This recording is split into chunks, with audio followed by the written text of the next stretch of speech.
Dear students, आज BA first year history के paper first में मैं doctor Deepa Kaushik, associate professor history, आज आपको गुप्त साम्राज्य के शासक समुद्रगुप्त की विजयों के विषय में बताऊंगी।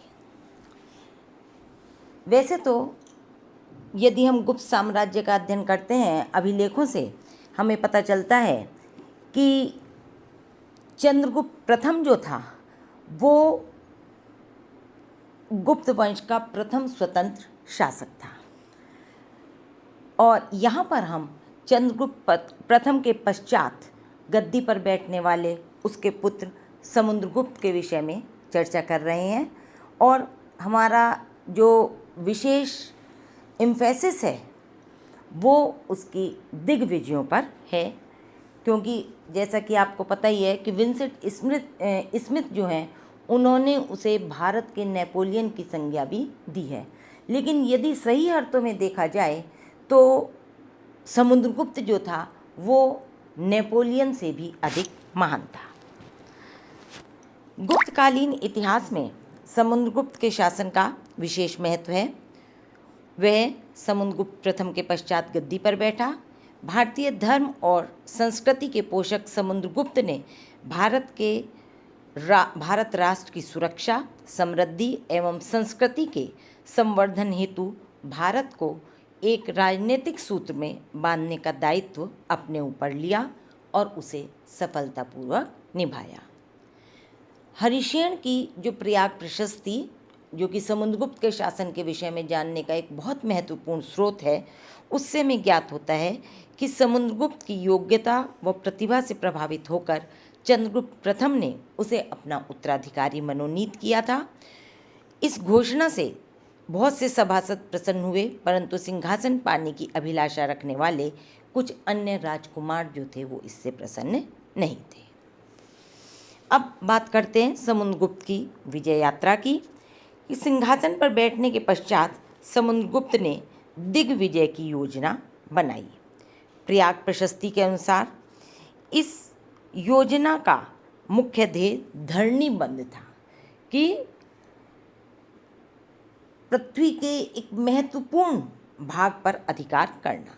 समुद्रगुप्त एक महान योद्धा व कुशल सेनापति था, इसी कारण स्मिथ ने उसे भारतीय नेपोलियन कहा है।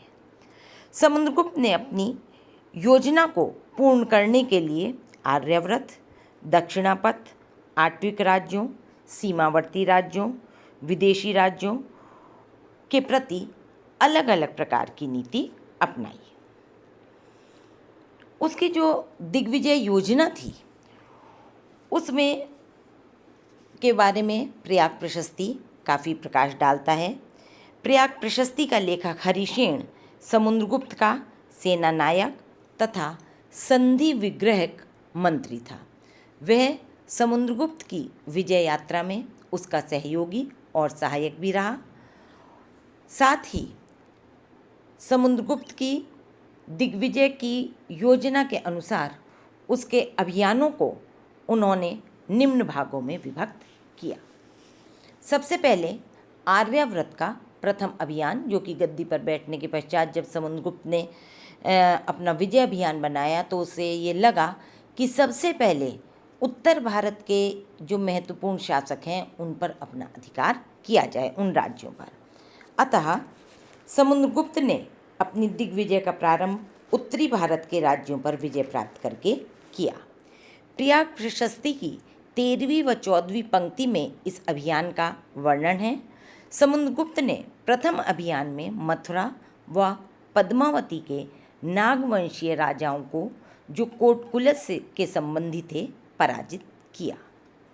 जिस समय समुद्रगुप्त पाटलिपुत्र पर आक्रमण कर रहा था उस समय पीछे से अच्युत, जो कि मथुरा का शासक था, लेकिन डॉक्टर जायसवाल अच्युत को अहि क्षेत्र, जो कि वर्तमान बरेली का क्षेत्र है, का शासक मानते हैं, और नागसेन पद्मावती का शासक था और नामक नाग राजाओं ने उसके राज्य पर चढ़ाई कर दी।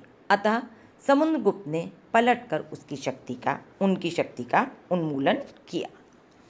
समुद्रगुप्त का मुख्य उद्देश्य मगध के कोटकुलज को उखाड़कर पाटलिपुत्र पर अधिकार करना था। डॉक्टर जायसवाल के अनुसार मगध में कल्याण वर्मन पाटलिपुत्र पर राज्य कर रहा था। समुद्रगुप्त की विजय वाहिनी ने उसे परास्त कर पाटलिपुत्र पर अपना अधिकार कर लिया। Doctor RC. मजूमदार का मत है कि समुद्रगुप्त द्वारा पराजित कोटकुलज वंश कन्नौज से संबंधित था, न कि पाटलिपुत्र से संबंधित था। प्राचीन काल में कान्यकुब्ज कन्नौज ही पुष्पपुर कहलाता था। अब उत्तरी भारत के ये जो 3 प्रमुख शासक हैं, इनकी विजय के पश्चात ये कौन कौन से हुए शासक कि जिन्होंने मथुरा व पद्मावती को के नागवंशी जो राजा थे उन पर समुद्रगुप्त ने अधिकार कर लिया। तत्पश्चात उसने दक्षिणापथ की विजय की योजना बनाई। इन विजयों के परिणाम स्वरूप समुद्रगुप्त की विजयाकांक्षा और अधिक जागृत हो गई और उसने दक्षिण भारत की ओर अपना ध्यान दिया। दक्षिण में समुद्रगुप्त ने जिन राजाओं को पराजित किया उनके नाम प्रयाग प्रशस्ति में नहीं मिलते, परंतु पराजित राज्यों के नाम मिलते हैं, जो कि इस प्रकार हैं, जैसे कौसल, महाकांतार, कोराल, पिष्टपुर, कोट्टर, एरंडपल, कांची, अवमुक्त, वेंगी, पालक, देवराष्ट्र और कुस्थलपुर। इन 12 राज्यों के नाम हमें प्रयाग प्रशस्ति में मिलते हैं। विभिन्न स्रोतों से इन राज्यों के शासकों के नाम भी प्राप्त हुए हैं, जिनके नाम क्रमशः महेंद्र, व्याघ्रराज, जैसे कौशल का महेंद्र, महाकांतर का व्याघ्रराज, कोराल का मंटराज, पिष्टपुर का महेंद्रगिरी, तत्पश्चात स्वामी दत्त, दमन, विष्णुगोप, नीलराज, हस्तिवर्मन, उग्रसेन, कुबेर और धनंजय हैं। अब हम देखते हैं कि समुद्रगुप्त एक बहुत कुशल प्रशासक था और साथ ही साथ एक कूटनीतिक शासक था। अतः उसने इन दक्षिण के राज्यों को विजित कर अपने अधीन तो कर लिया, लेकिन उत्तर और दक्षिण भारत के मध्य अधिक दूरी होने के कारण उसने दक्षिण के राज्यों के प्रति भिन्न भिन्न नीतियों का पालन किया। वो नीतियाँ क्या थीं? जैसे विजित राज्यों को पहले तो उनके राजाओं जो राज्य थे उनके राजाओं को उसने अपनी अधीनता स्वीकार करने के पश्चात उनके राज्य वापस कर दिए। समुद्रगुप्त की नीति का मुख्य आधार सर्व दक्षिणापथ राजग्रहण मोक्षानुग्रह था कि उन्हें विजित कर लिया और उन्हें अपनी अधीनता स्वीकार करने के पश्चात उन्हें स्वतंत्र मतलब उन्हें उनके राज्यों को पुनः सौंप दिया। राय चौधरी जो हैं वो समुद्रगुप्त की दक्षिणापथ विजय को धर्म विजय की संज्ञा भी प्रदान करते हैं।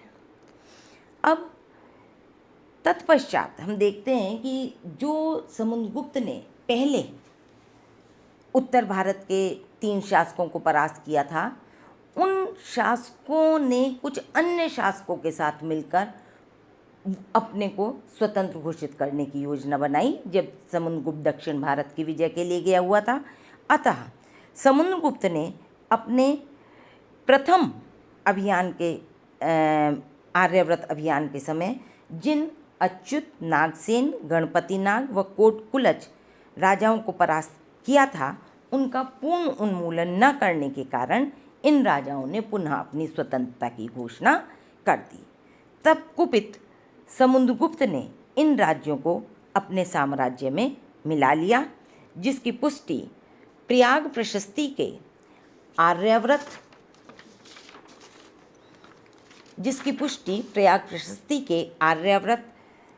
राज प्रस्योद्धरण मतलब बलपूर्वक जीतकर जिन राज्यों को बलपूर्वक जीता उन शब्दों से होती है।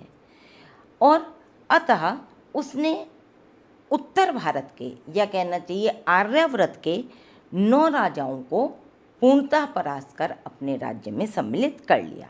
उन 9 राजाओं के नाम थे रुद्रदेव, मतिल, नागदत्त, चंद्रवर्मन, गणपति नाग, नागसेन, नंदिन, अच्युत और बलवर्मन।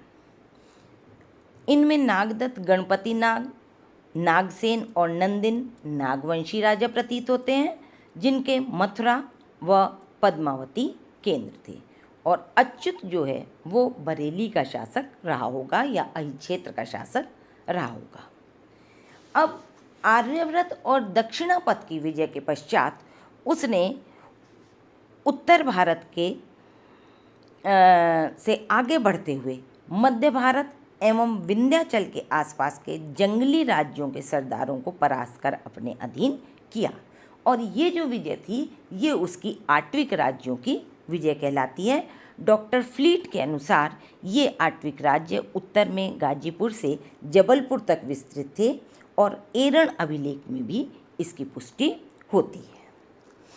अब इन आठवीं राज्यों पर अपना अधिकार करने के पश्चात समुद्रगुप्त जो था उसकी नज़र सीमांत राज्यों पर पड़ी। वो उत्तरी भारत और हिमालय के सीमांत क्षेत्र में स्थित थे।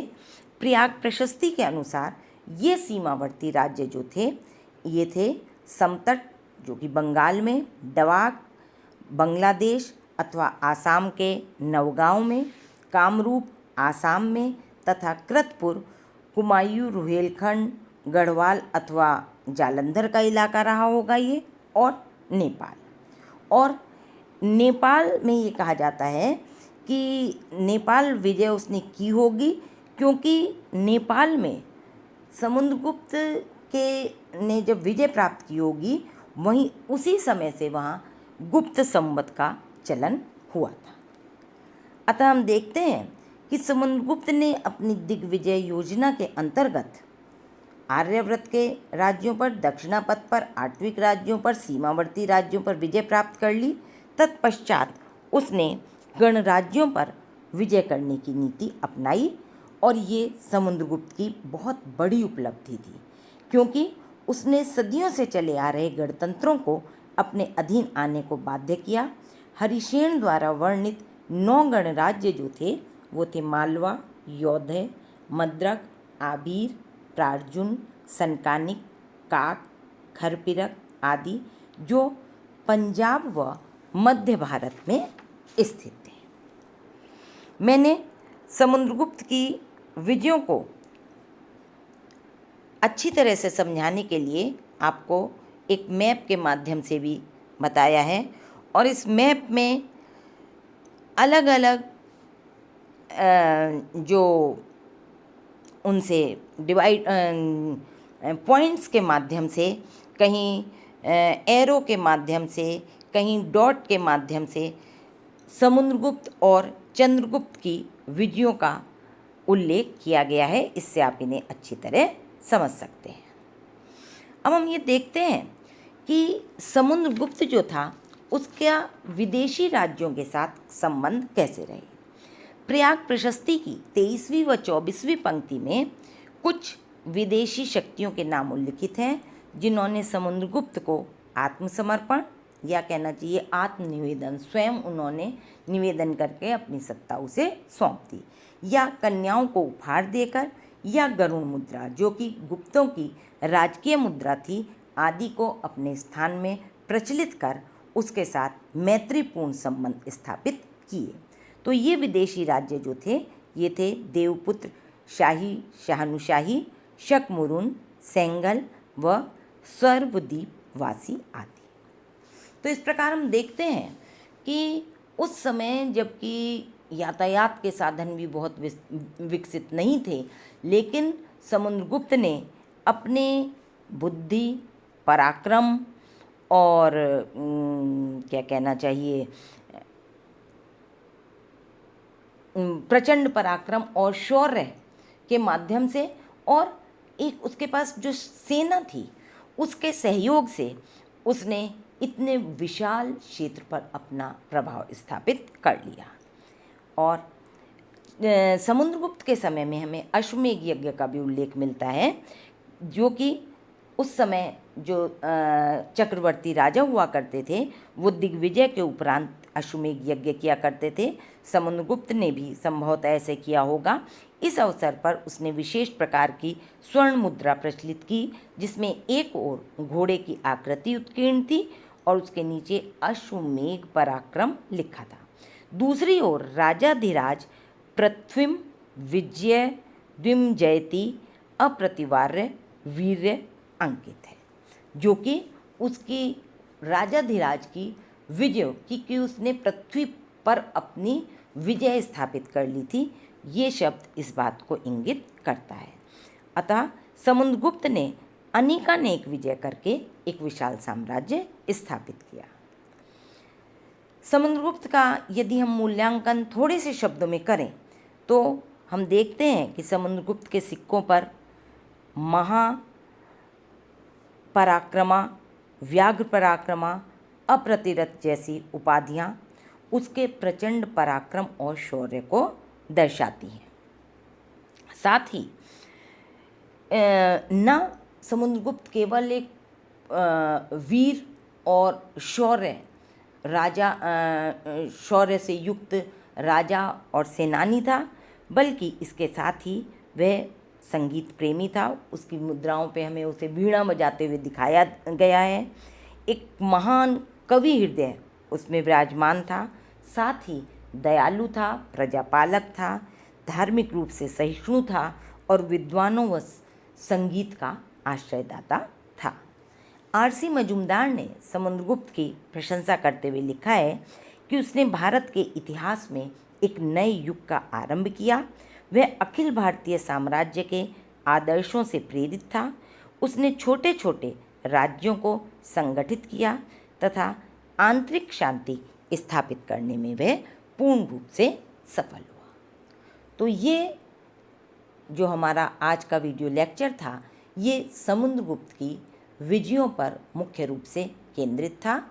और इसके साथ ही क्योंकि समुद्रगुप्त की विजयों में ही उसका जो सर्वस्व हम देखते हैं मूल्यांकन, वो भी दिखाई पड़ता है।